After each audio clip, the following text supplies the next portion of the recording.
Okay, welcome to day 2 of the SHI EDU Summit. I am Dr. Katrina Adkins, and here to kick us off with an awesome keynote from Intel. So thank you all, everyone, for being here and joining us today. So today we have from learning loss to workforce transformation with our Intel team. The COVID-19 pandemic provided the U.S. education system with the opportunity to create the workforce of the future. Learn about holistic solutions to support student learning and the power of data to improve learning outcomes. I want to welcome our Intel team for our keynote for day 2 of SHI EDU Summit. Thank you all so much for being here. Thank you so much, Katrina. Hey, and good morning, everybody. I'm Greg Deschmaker with Intel, as Katrina mentioned. I'm the Director of State and Local Government and Education for the U.S. With me today is Kevin Schmid, who co-leads our U.S. education strategy. We are excited to be kicking off day 2 of SHI's Education Summit 2021. The Education Summit is covering critical topics such as grant funding, STEM and CTE, remote and digital learning, esports, and space designs. Kevin and I are going to speak to a lot of these topics in the broader context of pivoting from the tremendous learning loss that we incurred during the pandemic to the critical workforce transformation demands and opportunities that face us moving forward. We built in time at the end for Q&A, so please put your questions in the chat area and we will be able to get to those at the end. So with that, let's kick this off. Before the pandemic started, we already had an identified skills gap that was widening. And that was really driven by the fourth industrial revolution. Interestingly, the pandemic both amplified and accelerated this. In education, we spent most of this last year in the response phase, mostly focused on emergency procurements of devices and getting broadband deployed widely. This last 6 months have been more focused on the recover phase, where we've been able to then take stock in what worked, what didn't work, and we learned a lot about where we missed the mark, poor student engagement, and in a lot of cases, an even widening gap of the digital divide. We're now entering what we refer to as the rebuild phase. And in that, we have a unique opportunity to be thoughtful about how we plan and execute for retooling the future of education and make the most of what is very likely the greatest influx of funding resources that we'll see in our lifetime over the coming few years.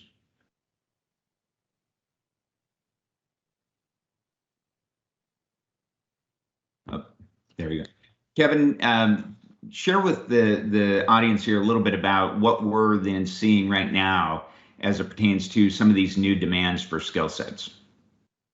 Yeah, I think one of the things that first, when folks think about skill sets, particularly in terms of the pandemic, was there was huge disparity between, those of us that were capable of working remotely and working from home, and the skill sets that were required to do that, and those in the workforce that were not able to work remotely, and the huge disparity that created. And we think, as you look out, there's going to be a huge demand for a new set of skills. You'll see more technical skills, more social and emotional skills, higher cognitive skills, and a reduction in the physical and manual skills.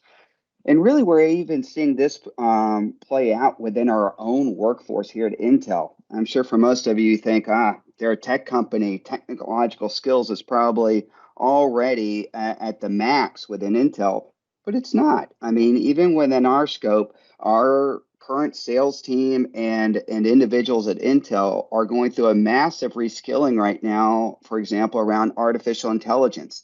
not just the technology of artificial intelligence, but the ethical implications of artificial intelligence. How do we help our customers leverage artificial intelligence and advanced analytics to help further their mission?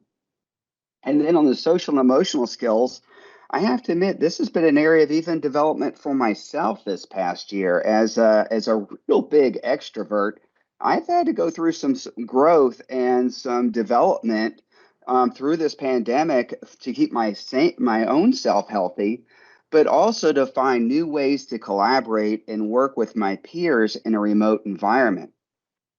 And so we actually see these skill sets. This is a skill set for us, and for that we see for all folks to kind of go down this path as we move forward. Yeah, it's interesting how the industry as a whole then is adapting and leaning in on this front. You see examples such as what Google is doing by introducing a 6-month certificate program. I have an example just in my own neighborhood, my neighbor and really good friends whose 24-year-old son just completed here in the last year and a half, 2 years, or actually before the pandemic, had just completed a 6-month certification from Hack Reactor, one of these upstart Botech type of schools, if you will.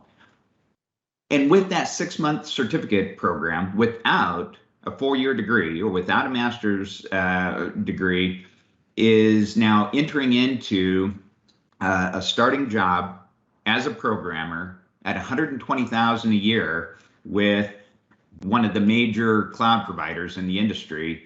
And it feels, Kevin, similar to when we look, at historical apprenticeships that we used to see with GE and Kodak back in the day, of how they were taking it upon themselves as to how they were going to skill up that next generation of workforce for their own needs. And they were doing it through non-traditional education practices. If you look at then what we're, the other example here of not only how we're seeing the impact on education, but then on the hiring process and really changing it up as far as the workforce in general. You see the stat from Gartner that 82% of company leaders plan to allow employees to work remotely sometime in the future. I was just in a meeting with the Department of Defense in the last week, and they were speaking about hiring. They were kind of bragging about the fact that they were able to hire some really top level talent for their cyber security space. And that talent did not have to move to DC. They were based, I think, in Vegas, and they were able to compete differently for that talent in a way that public sector and government hadn't previously been able to compete for that talent.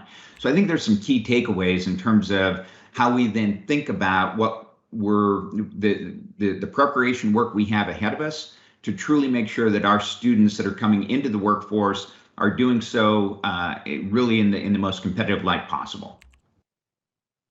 Yeah, I think this is so interesting, Greg, that we're seeing right now a way where, our education systems were already starting to adapt again to it just not being college readiness, but college and career readiness. And I look back in the day of, my own dad, where, shop and plumbing and electrical skills would be taught either through the apprenticeships programs that you mentioned with employers, but also even at the high school level. And I think there's a real opportunity to help students start to get these skills for the new workforce in unique ways without having to funnel them into the traditional 4-year college path.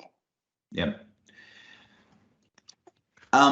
So with that in mind, with providing you that context of what Kevin and I are going to speak to today, we're going to hit it in kind of a couple of major buckets here. One, speaking to what do we, especially as IT practitioners, need to be thinking about when we think about building resilient education systems.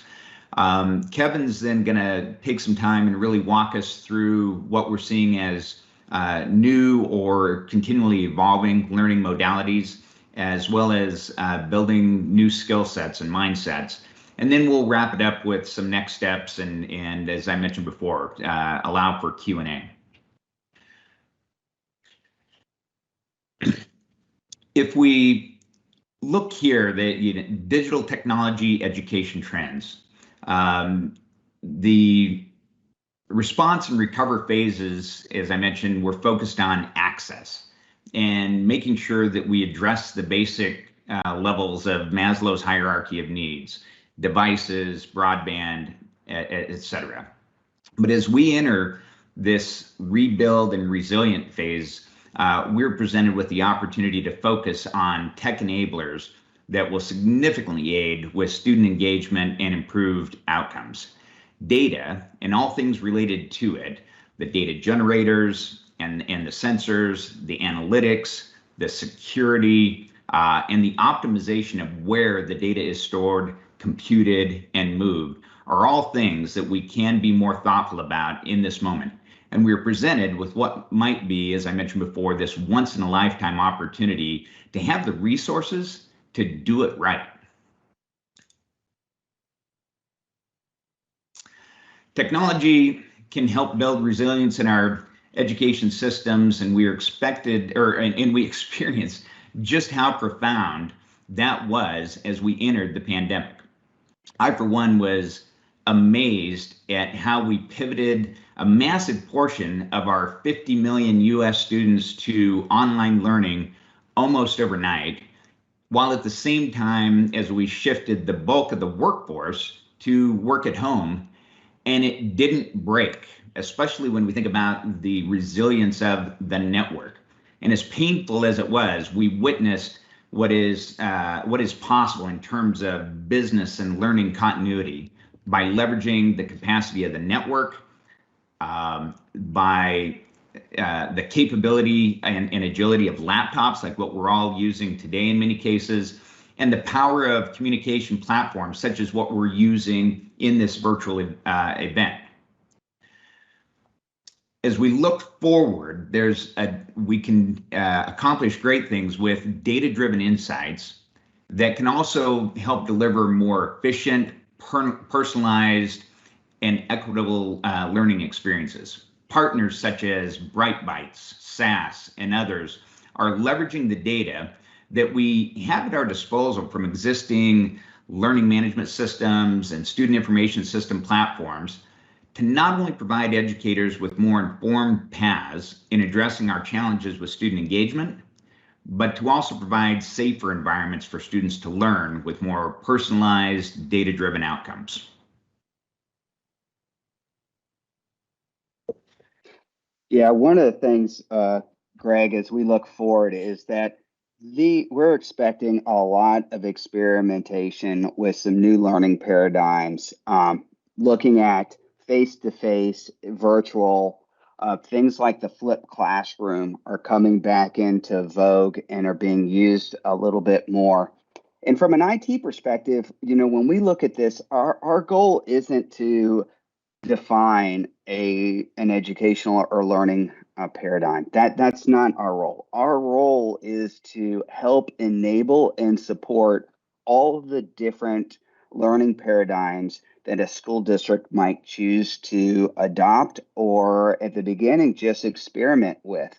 We want to make sure that if a student is a face-to-face environment, that they're getting the best learning experience and how IT might help enhance that experience. If a student is in a virtual class or video conference environment, or is taking some informal learning through folks like Khan Academy or an online personalized environment, again, the goal is for us to be able to really support those different pedagogies to make sure that as folks, again, aren't inhibited by the technology, but are actually feeling like they can thrive because of the technology and they're able to do more than what they could have otherwise.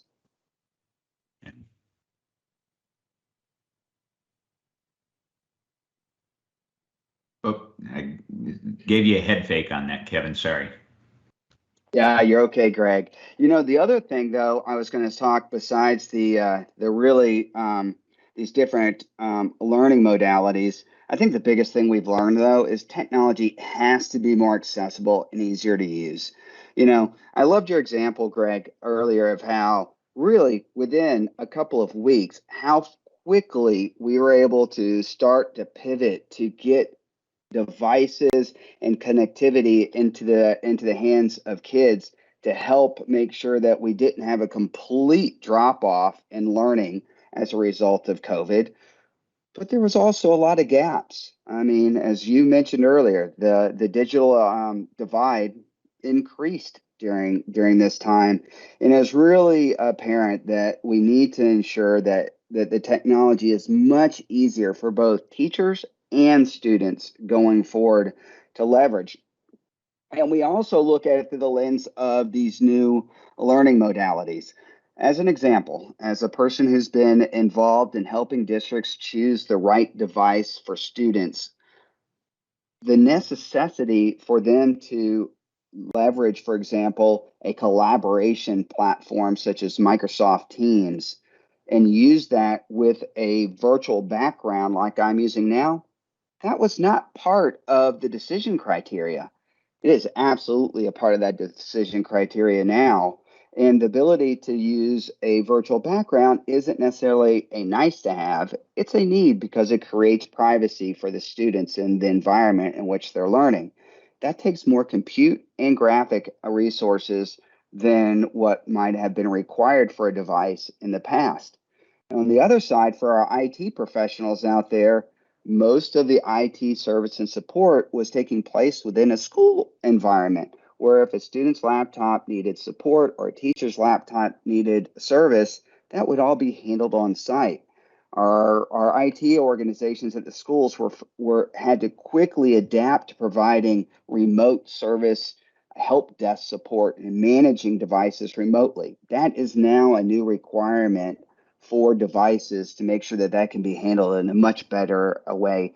And of course, security. We all heard about the various hacks and different things that were taking place as we put so many more devices out online that created actually a more vulnerable footprint for educational institutions. Security is now and was, but now has taken on even a more critical path as we've got more and more devices out there in the field.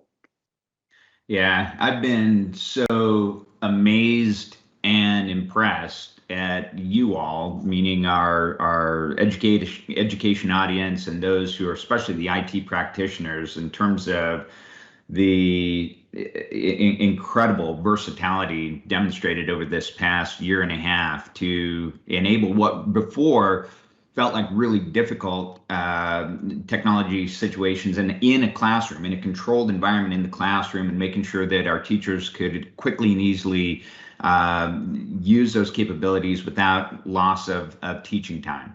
And all of a sudden then we were thrust into this virtual environment, and I've been so impressed with how amazing you all have been in terms of keeping the lights on, if you will. But I think we've also all learned a tremendous amount about how we can continue to improve and making this experience more seamless moving forward.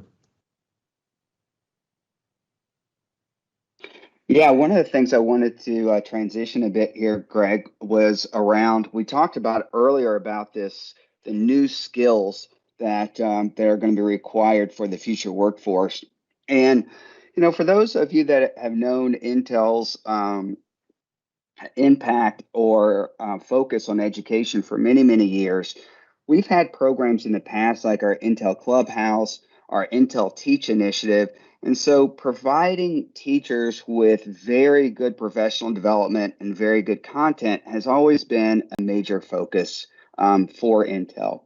And in the past, if we were to look back at Intel Teach, a lot of that was around basic ICT instruction. And it also had to do with helping teachers transition, if you look to the SAMR model, into more reformation versus substitution activities. And one of the things that we've been focusing on is building this new program to really help teachers bring these new skill sets into their students. We talked a little bit about this before, but think about programming and coding, data science from a skill sets perspective, but really on from a mindset perspective, that computational thinking, design thinking, and social and emotional skills. And so this is a full portfolio of coursework that we have developed. There's over 100 courses. It's easily loadable into all of the major LMS systems, just like Intel Teach was in the past. And we really think this is a great way to help enhance, again, the move to helping students develop some of these newer skill sets.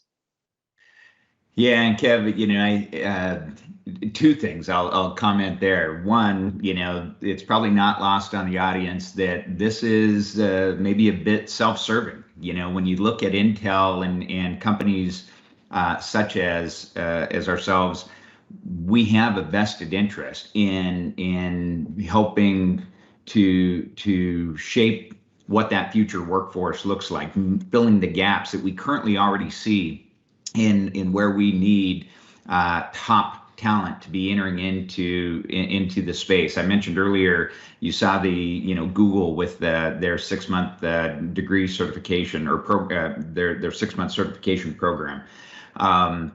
So we share this not as necessarily a one plug for how great Intel is because we have skills for innovation, but really as an example. It's an example of one thing that we're certainly taking a lot of pride in, but you will continue to see, I think, an evolution coming out of the industry as a whole with programs like this, and we hope you all see them as complementary to what we have already available within our formal education programs.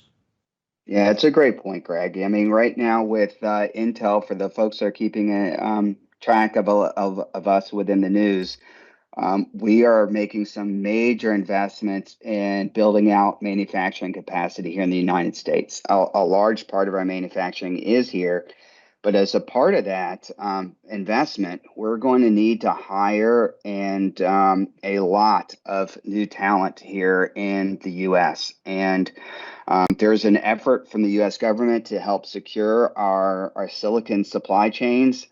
Because so many industries are dependent upon that. And again, this is our effort to try to lean back in on this whole workforce development for the talent pool that we're going to need to recruit from now and in the future. So, yeah, we definitely have a vested interest to play here and an active role that we need to be playing as good corporate and citizens, and also from our own needs from recruitment and hiring.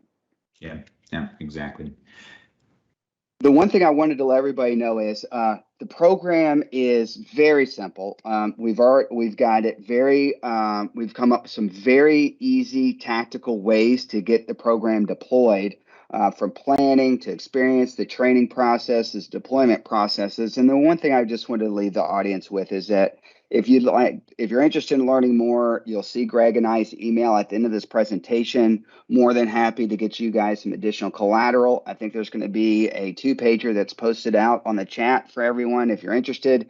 But please reach out if you're interested in learning more about how you might be able to leverage this within your own school districts. Yeah, and certainly, of course, right through your SHI account manager as well. They have readily accessible. Yes, and I would actually say they know how to reach us and reach us quickly. You got it. So the other thing I wanted to mention, especially for the folks that we've been focusing a little bit on the K through 12 program, Skills for Innovation, but because of this whole focus again on workforce transformation, workforce development, we've also been looking at how we can deliver some programs for our higher ed audience. And the first one that we've been really working on and spending a lot on is around artificial intelligence. I think I mentioned at the very beginning of this is a skill up area, even within our own organization. And in this case, we've taken a lot of content and worked with Maricopa Community Colleges in Arizona to transform that content into an AI associate's degree to program. And again, this is the way where we don't look at artificial intelligence as being something that sits within an academic research institution at a research level, but how do we actually democratize artificial intelligence to make it more accessible for a vast majority of users? Yeah, well, and back in one of the earliest slides, there was a statistic talking about the just incredible increase in use of AI in running business, and when we think about this associate degree program, again, it's an example, but it's an example of reaching out to more of a broader audience to prepare this next generation of workers to walk into environments where AI is going to be an element at some degree of the workspace that they're in. And we want people to be skilled in terms of how to understand what that means in terms of their job and the role that they play in working with that. And then another area that we've been touching on, and I know this is also an area within the SHI conference around esports, is we're really starting to see a lot of momentum around esports. Particularly, I think with the pandemic really thrust this forward and accelerated it, because it was a way for kids to be able to participate in sports in an environment where we weren't able to do it face to face. The esports area is such an incredible, interesting area because it really helps kids develop those collaboration, teaming, and problem solving areas, right? But I have to admit, as a father, I also see this from a diversity and inclusion lens. I have two sons, and like a lot of parents, they're both very different individuals. I have a younger son that is all about the ball and, is a huge soccer player and likes anything and all things, sports from an activity level. My older son isn't quite in that space. But the esports activity is really helping him to develop those same collaborative and teaming skills. So I watch him in, for example, with Minecraft for education and how he works to solve problems in team with his other peers and colleagues. And I really am thankful for that ability for him to create those same skill sets in a way that's comfortable for him. Yeah, and I'll admit, Kevin, I think I was slow to the game in terms of really understanding the impact that esports could have when we think about our future workforce. But the more that I've then witnessed how those capabilities, the skills that are developed through esports, then apply into both a lot of our existing work environments and certainly future, when we think about the mental approach to it, but the dexterity, hand-eye coordination, et cetera, whether you're in industry, manufacturing, healthcare, you name it. I think there's some great applicability there. Yeah, I agree, Greg. So for all of us then, as we look at what can we do? What can we do? And this is a little bit looping back to this opportunity that we have in front of us to make sure that we are enabling the environment to have it so that, whether we're in the learning environment or progressing and getting our students ready for moving out into the workforce. We have this great platform in front of us to act on. And so we invite you to engage your SHI team to help facilitate these broader, more comprehensive discussions. Include your extended teams, include IT, your facilities folks, curriculum, your teams that focus on security, both data security and physical security. Those who own the responsibilities around transportation, bring everybody to the table. Think big and ask big. We are likely facing and I've said this now a couple of times, we're likely facing this once in a lifetime opportunity to put forth proposals that have a very high likelihood of being approved. At Intel, we have an underlying piece in every aspect of this, from the edge to the cloud, of this digital infrastructure. And so we have a vested interest, as you can imagine, but we also think that like to think that we have an informed opinion, because we've worked in these areas across this entire spectrum in a lot of other industries outside of education.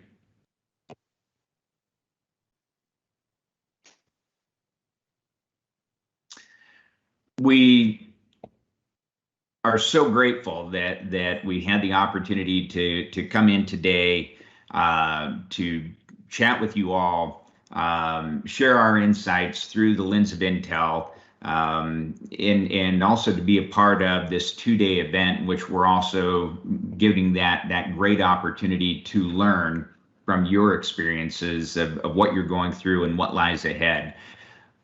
Kevin, do you have any final thoughts here before we open it up? We wanted to allow an ample amount of time for Q&A, and hopefully we have those questions coming in.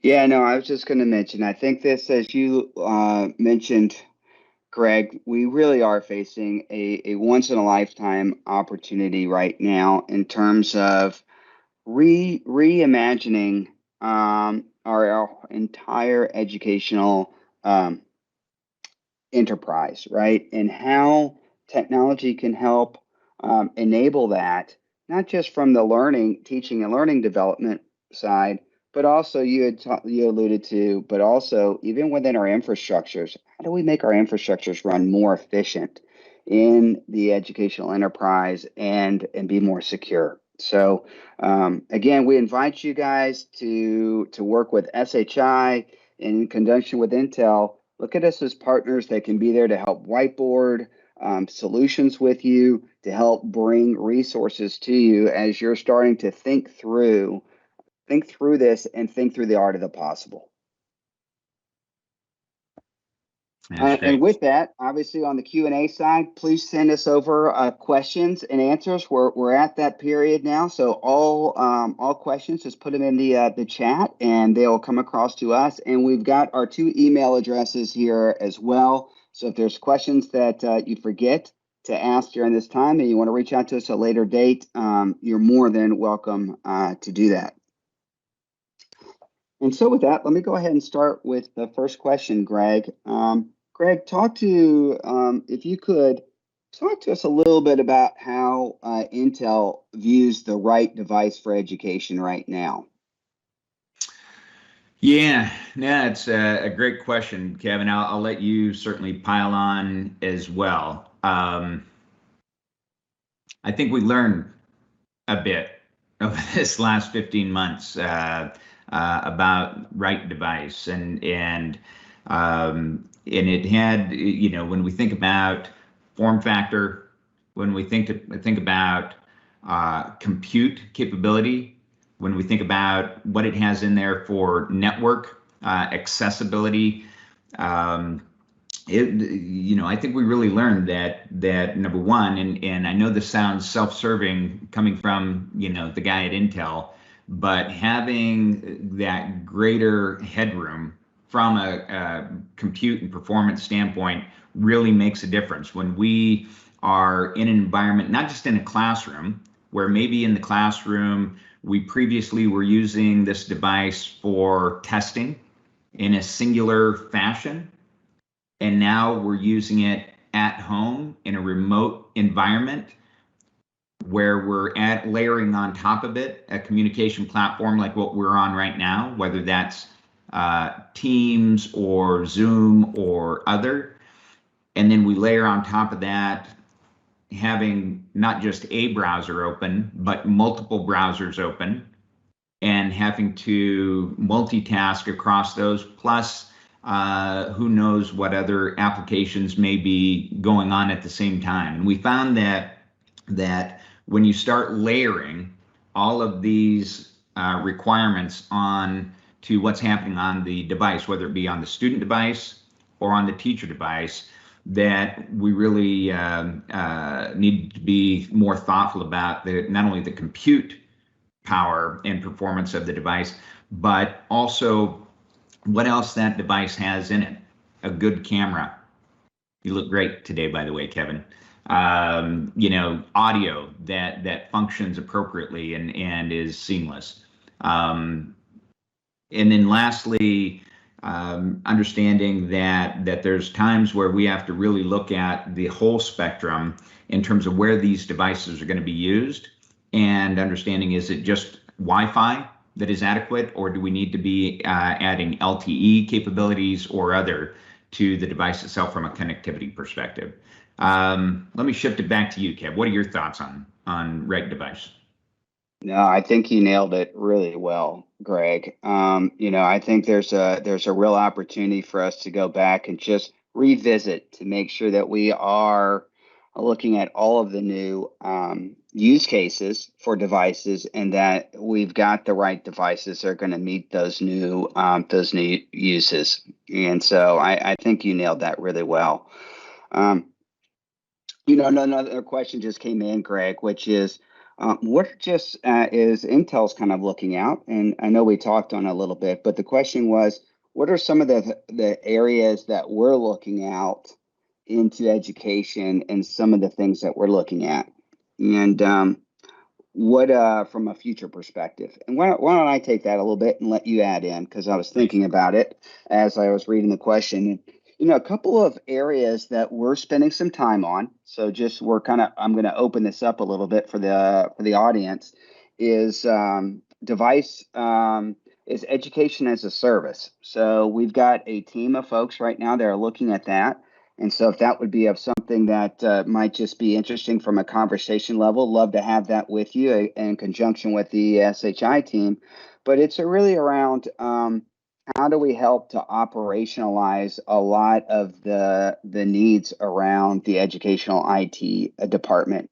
I mean, one of the things that Greg had mentioned in our presentation was how unbelievable we thought the education IT organizations around the U.S. responded in this crisis. I mean, when we just look at the amount of resources that are within the educational IT groups compared to like our own organization, it's amazing what you guys were able to accomplish. And so one of the things that we're really trying to look at in terms of trying to make things easier is, how do we actually package services and solutions and IT hardware in a way that makes it easier for you guys to not just deploy, but easier for you guys to manage going forward. And so I think there's a real effort there that could be done at an industry level to do that. And then obviously we touched on a little bit around the whole data analytics piece. Now that we've gone where almost every student by the end of this year will effectively have a device in their hands, be it full one-to-one. And every student is now leveraging that device for learning and generating a lot of data through that process. Is how can we actually help the school systems to leverage that data in a way that is, one, being ethical about the use of the data in a way that is anonymized, but also in a way that provides insights into the teachers and helps them deliver better instruction. And I have to admit, from an own personal perspective, I think this gives us an opportunity, Greg, to actually help the teacher professional gain back to really help the teachers feel empowered again, right? One of the best ways to do that is to actually get the data out of the higher levels within the organization, empower the teachers at the bottom level. We've seen that even within our own organization. It really helps people feel valued and empowered when the data is at their fingertips and they're then trusted to make the right decisions. Yeah. No, I think you hit it on the head, Kev. Hey, while we were talking, we had another question come in here, and let me just read this. It's about, asking how long it would take to get the AI associate degree. Now, I don't know if the question is how long is the associate degree program, or how long would it take if you're the institution to stand up the associate degree program? I'm not sure which angle that question was coming from. Kev, do you want to take a Yeah, stab I at it? can take it from both angles. So it is a traditional AA program that taking it full time would be completed in 2 years. So the same number of hours that would be required for a traditional associate's degree. And in terms of standing it up, what we found is from start to finish, you're looking at about a year, and that's going to require, because in terms of it could be sped up if you want to leverage what has already been done at Maricopa County Schools. But if you're actually looking to go ahead and take our content and then leverage it to create your own courses, that's probably about a year process, start to finish, for a community college. Yeah. No, great. Kev, do you see any other questions there for us? No, I don't. I don't, Greg. I think we've wrapped that up. I just wanted to thank everyone out in the audience for all of your time today, for allowing us to come in and spend, some time with you. We hope you have a wonderful conference. And again, you have our email addresses. So if there's anything that we can do to support you, or any additional questions that might come up afterwards, please feel free to reach out to us. Yeah, and I think my parting shot on all of this, Kevin, would be to come back to, we see the sense of urgency as well as the challenge that you all have when we think about, there's this huge opportunity in terms of funding resources that are coming down. $167 billion, for example, coming into education out of the American Rescue Plan. But it's not lost on us how, for a lot of you, you're so resource constrained in terms of just working on everything that's right in front of you, that it's difficult to do the planning and preparation to get your those plans and proposals stood up in a way that you could best take advantage of that. So I can't stress enough the importance of taking advantage of your relationships with your SHI team. SHI in turn has access to phenomenal resources that are out in the industry, and such as Intel, and we'd love to lean in and help in whatever way we can. So to Kevin's point, thank you so much for having us, and we hope that you have a great rest of the day on the final day of your event. Thank you all so much. We just absolutely love having you here. Intel was at our last year's EDU Summit and again this year, and we just appreciate all of your continued support. So thank you very much, and thank you to everyone who joined in this session.